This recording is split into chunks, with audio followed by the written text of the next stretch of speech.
নমস্কার।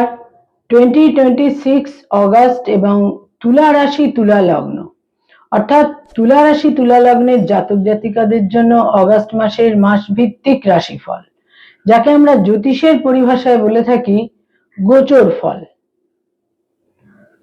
তুলা রাশি তুলা লগ্ন অর্থাৎ সাইন লিব্রা, ন্যাচারাল জুডিয়াকের যেটা সপ্তম ঘর বা 7th হাউস। যাদের চন্দ্র রাশি বা মুন সাইন হচ্ছে লিব্রা বা তুলা, যাদের চন্দ্র রাশি বা মুন সাইন হচ্ছে লিব্রা বা তুলা, বা যাদের লগ্ন বা অ্যাসেন্ডেন্ট হচ্ছে লিব্রা বা তুলা, এই ভিডিও কিন্তু মূলত তাদের জন্য। তুলা রাশি তুলা লগ্নের জাতক জাতিকাদের জন্য অগাস্ট মাসে সময় কতটা ফেভারে থাকছে বা এগেনস্টে থাকছে, অর্থাৎ কি থাকছে কোয়ালিটি অফ টাইম বা সময়ের গুণগত বৈশিষ্ট্য। আন্ডারস্ট্যান্ডিং অফ টাইম হচ্ছে আমাদের জ্যোতিষশাস্ত্রের মুখ্য উপযোগিতার দিক। তুলা রাশি তুলা লগ্ন, সময়কে জানা, সময়কে বোঝা, অগাস্ট মাস সম্পর্কে, অগাস্ট মাস ঠিক কিরকম কাটবে তুলা রাশি তুলা লগ্নের জাতক জাতিকাদের, সেটা জানতে বা বুঝতে গেলে যেটা আমাদের প্রথমেই দেখতে হয় তা হচ্ছে গ্রহদের কি সঞ্চার, গোচর, মুভমেন্ট ইত্যাদি সংঘটিত হচ্ছে এই অগাস্ট মাসে তুলা রাশি তুলা লগ্ন সাপেক্ষে। একদম ডে 1 প্রথম দিন 1 অগাস্ট শুক্র তাদের দ্বাদশে গোচর করবে এবং নিচ রাশিগত হবে। এটা একটা খুব গুরুত্বপূর্ণ দিক। এবং তাদের পঞ্চমে রাহু থাকছে পুরো মাস, কিন্তু 1 অগাস্ট রাহুর একটি নক্ষত্রের পরিবর্তন সংঘটিত হবে। রাহু শতবিষা নক্ষত্র থেকে ধনিষ্ঠা নক্ষত্রে গোচর করবে। পুরো মাস রাহু থাকছে পঞ্চমে এবং একাদশে থাকছে পুরো মাসই কেতু। 2 অগাস্ট আরেকটি গুরুত্বপূর্ণ গোচর, মঙ্গল তাদের অষ্টম থেকে নবমে গোচর করবে 2 অগাস্ট, এবং এখানে পুরো মাসই মঙ্গল অবস্থান করে থাকছে। 5 অগাস্ট বুধ তাদের ভাগ্যপতি, প্রথম 5টা দিন বুধ থাকছে তাদের 9th হাউসে, কিন্তু 5 অগাস্ট বুধ চলে আসবে দশমে এবং এখানে বুধ থাকছে 22 অগাস্ট পর্যন্ত। 22 অগাস্ট বুধ তাদের দশম থেকে একাদশে গোচর করবে। এবং 17 অগাস্ট আরেকটি গোচর, রবি তাদের দশম থেকে একাদশে গোচর করবে এবং প্রথম 17টা দিন রবি দশমেই থাকবে। এছাড়া রয়েছে তাদের যোগকারক গ্রহ শনি ষষ্ঠেই থাকছে, কিন্তু বক্র গতিতে থাকছে, পুরো মাসই রেট্রোগ্রেড মোশন বা বক্র গতিতে অবস্থান করে থাকবে। এই হচ্ছে মোটামুটি তুলা রাশি তুলা লগ্ন সাপেক্ষে অগাস্ট মাসে গ্রহদের অবস্থান, সঞ্চার, গোচর ইত্যাদি। তুলা রাশি তুলা লগ্ন, প্রথমেই শরীর স্বাস্থ্য বা হেলথ অগাস্ট মাসে কি থাকছে। হেলথের ক্ষেত্রে কিন্তু এই মাসে কিছুটা নেতিবাচক দিক থাকছেই। হেলথের কারণে ব্যয়ও হতে পারে, হসপিটালাইজেশনের প্রয়োজন হতে পারে, চোখের সমস্যা, এবং যাদের ডায়ালিসিস নিতে হয়, কিডনির সমস্যা রয়েছে সেখানেও কিছুটা জটিলতা থাকছে, ইউটিআই জনিত সমস্যা, এবং যারা ডায়াবেটিক তাদেরও কিন্তু সতর্ক থাকতে হবে। রাশি লগ্নের অধিপতি শুক্র পুরো মাসটাই দ্বাদশে নিচ রাশিগত হয়ে থাকবে, সুতরাং এই সমস্ত ক্ষেত্রে কিন্তু যথেষ্ট সতর্কতার প্রয়োজন। আয়ের ক্ষেত্র বা ইনকামের ক্ষেত্র শুভই বলা যায়, তবে এই মাসের শেষ দুটি সপ্তাহ অতটা ইতিবাচক বা পজিটিভ নয়। ব্যয়ভাব তো অত্যন্তই প্রবল থাকবে, বিশেষ কারণে ব্যয়ের প্রাবল্য থাকছে। হেলথের কারণে, পারিবারিক কারণে, সন্তানের কারণে, ভ্রমণের কারণে, কোথাও কিছু যে দেয় অর্থ যেটা তাদের দিতে হবে, এই সমস্ত কিছু কারণে কিন্তু একটা প্রবল ভাবে ব্যয়ের প্রাবল্য থাকছে। যারা মামলা মোকদ্দমা, আইনি সমস্যা, লিটিগেশন ইত্যাদির মধ্যে রয়েছেন, এই মাস তুলনামূলক শুভ। কিছু ক্ষেত্র থেকে কিছু ফেভারেবল পরিস্থিতি তৈরি হতে পারে। নতুন করে মামলা মোকদ্দমায় কোনো স্যুট ফাইল করা বা ইত্যাদি একেবারেই উচিত হবে না, কিন্তু কিছু ক্ষেত্রে ফেভারেবল সিচুয়েশন তৈরি হতে পারে, বিশেষ করে মামলা মোকদ্দমার ক্ষেত্রে। যারা পেরেন্টস, পিতা মাতা, তাদের জন্য বলবো সন্তানের স্থান সন্তানের স্থান মোটামুটি শুভ, তবে সন্তানের দূরযাত্রা বিদেশ যাত্রার যোগ থাকছে এবং সন্তানের সঙ্গে একটা মত পার্থক্যের যোগও কিন্তু বিশেষভাবে এই মাসে আপনাদের ক্ষেত্রে থাকছে। যারা ফ্যামিলি প্ল্যানিং ইত্যাদি নিয়ে ভাবছেন এই মাস সেক্ষেত্রে অতটা কিন্তু শুভ নয়।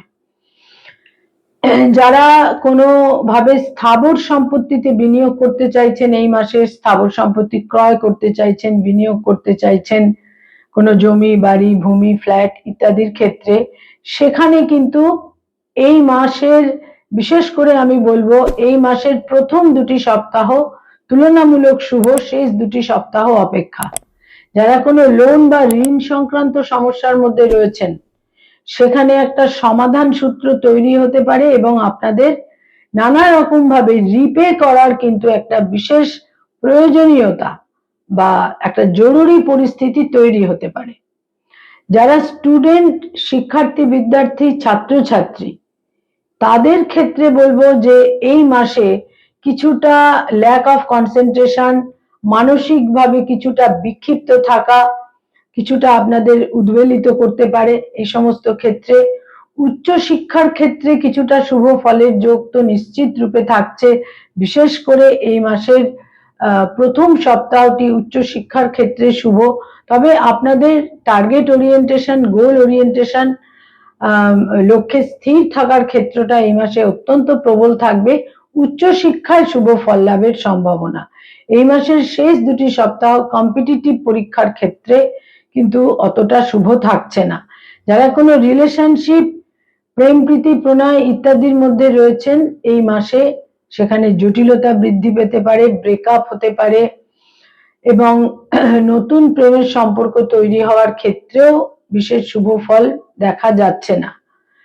দাম্পত্য জীবনে যারা অলরেডি বিবাহিত দাম্পত্য জীবন কিন্তু এই মাসে তুলনামূলক অনেকটাই শুভ এবং স্বামী বা স্ত্রীর সাজেশন পরামর্শ আপনাদের শুভ ফল দিতে পারে, তাদের অ্যাচিভমেন্টের যোগ থাকছে এবং স্বামী বা স্ত্রীর ক্ষেত্র কিন্তু এই মাসে যথেষ্ট শুভ এবং তাদের একটা নিজস্ব ক্ষেত্রে একটা ভাগ্যোন্নতির যোগও থাকছে।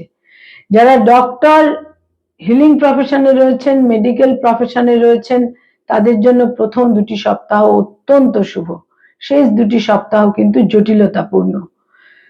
যারা আইনি পরামর্শ দিয়ে থাকেন অ্যাডভোকেট লয়ার তাদের জন্য বলবো এই মাসের প্রথম তিনটি সপ্তাহ অতীব শুভ, নানাভাবে শুভ ফল পাবেন। লাস্ট উইকস কিছুটা শেষ সপ্তাহটি লাস্ট উইক কিন্তু কিছুটা জটিলতাপূর্ণ।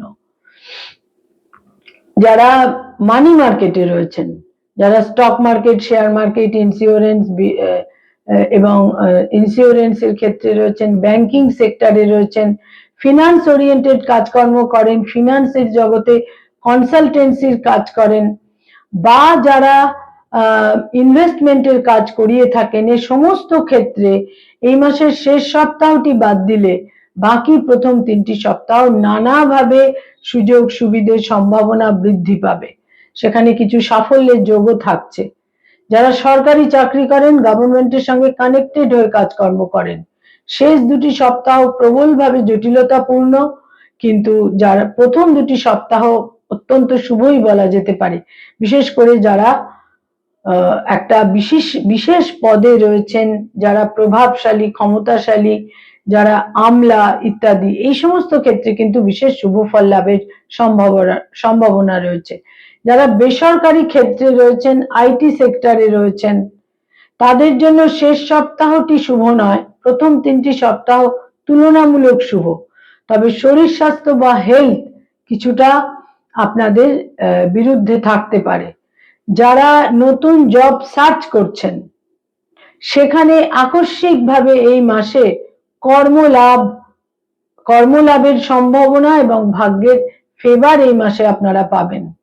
যারা ব্যবসা বাণিজ্য করেন বিজনেস ওরিয়েন্টেড পিপল এই মাসে ভাগ্যোন্নতি, যোগাযোগ, সুযোগ সুবিধে, নানা রকম সম্ভাবনার ক্ষেত্র থাকছে। পার্টনারদের সঙ্গে সম্পর্কে উন্নতি, যারা পার্টনারশিপের ব্যবসায় রয়েছেন, যারা রাজনৈতিক ব্যক্তিত্ব পলিটিক্যাল ফিগার এই মাসের শেষ দুটি সপ্তাহ জটিলতাপূর্ণ, বিশেষভাবে জটিলতাপূর্ণ, প্রথম 2টি সপ্তাহ কিন্তু ফেভারে থাকছে। যারা এই মাসে বিশেষ করে এই অগাস্ট মাসে যারা hotel and hospitality, tour and travel, networking এর ব্যবসা ইত্যাদির মধ্যে রয়েছেন, সেখানে মধ্যম, খুব শুভও নয় আবার বিশেষ কোনো অসুবিধাও নয়, তবে শেষ সপ্তাহটি অতটা শুভ থাকছে না। যারা ক্রিয়েটিভ ফিল্ডের মানুষ, সৃষ্টিশীল কাজ করে থাকেন, যারা পারফর্মিং আর্টের সঙ্গে সংযুক্ত, বিজ্ঞাপনের জগৎ, অ্যানিমেশনের জগতে আছেন, ইনোভেটিভ লেখালেখি করেন, যারা অভিনয়ের জগতে রয়েছেন, যারা বাচিক শিল্পী, সঙ্গীত শিল্পী, বিভিন্নভাবে বিউটিফিকেশন ইত্যাদির মধ্যে রয়েছেন, এই মাস কিন্তু জটিলতাপূর্ণ। বহু ক্ষেত্রে আপনারা ভুল সিদ্ধান্ত নিয়ে ফেলতে পারেন এবং বহু ক্ষেত্রে আপনাদের দূরদর্শিতার অভাবে কিছুটা কর্মজীবনে অসুবিধে তৈরি হতে পারে। যারা পড়ানোর কাজ করেন, স্কুল কলেজ ইউনিভার্সিটিতে পড়িয়ে থাকেন, ফ্যাকাল্টি হিসেবে বিভিন্ন ইনস্টিটিউটে পড়ানোর কাজ করেন, সেখানে কিন্তু এই মাস শুভ। বিশেষ করে সেকেন্ড এবং থার্ড উইক অত্যন্ত শুভ, বিভিন্নভাবে শুভ ফল পাবেন, মর্যাদা বৃদ্ধি পাবে, কলিগদের সঙ্গে সম্পর্কও কিন্তু ইতিবাচক। বয়সে ছোট ভাই বোনেদের ক্ষেত্রে অত্যন্ত শুভ থাকছে। বয়সে বড় ভাই বোনেদের ক্ষেত্রে শেষ 2টি সপ্তাহ একেবারেই শুভ নয়, তাদের স্বাস্থ্যহানি হতে পারে, তাদের সঙ্গে মতপার্থক্য হতে পারে। ইনহেরিটেন্সের ক্ষেত্রে যথেষ্ট শুভ থাকছে এই মাসে। তুলা রাশি, তুলা লগ্নের জাতক জাতিকাদের পিতার ফেভার পাবেন, পিতার ব্লেসিংস পাবেন এবং বহু ক্ষেত্রে পিতার সাফল্য, পিতার উন্নতি, অগ্রগতির যোগও থাকছে। কয়েকটি রং বা কালার এই মাসে আপনাদের জন্য অত্যন্ত ফেভারেবল এবং বিভিন্নভাবে আপনারা শুভ ফল পাবেন। তার মধ্যে প্রথমেই বলবো, মানে দৈনন্দিন প্রাত্যহিক জীবনে এই রংগুলোকে আপনারা ব্যবহার করতে পারেন, প্রতিকারের মতো ফল পাবেন। ঝকঝকে সাদা রং, নীল রঙের যে কোনো শেড এবং হলুদ রং, এই রংগুলোকে আপনারা ব্যবহার করুন, বিশেষ শুভ ফল পাবেন। এবং ব্ল্যাক বা কালো এই রংটিকে এই মাসে পরিহার করে চলা উচিত। কয়েকটি ডেট বা তারিখ আপনাদের জন্য অত্যন্ত মিনিংফুল এবং ইভেন্টফুল হতে পারে এই মাসে। তার মধ্যে 1 তারিখ, 2 তারিখ, 5 তারিখ, 9 তারিখ, 11 তারিখ, 13 তারিখ, 17 তারিখ, 18 তারিখ, 23 তারিখ, 27 তারিখ এবং 30 তারিখ, এই ডেটগুলো আপনাদের জন্য খুব মিনিংফুল এবং ইভেন্টফুল। পুরো মাসটাই কিন্তু রাশি লগ্নের অধিপতি শুক্র দ্বাদশে নিচ রাশিগত হয়ে থাকবে, ফলে সর্বক্ষেত্রে সতর্কতা, টেক কেয়ারের প্রয়োজন, হেলথের ক্ষেত্রে সর্বাধিক। নমস্কার।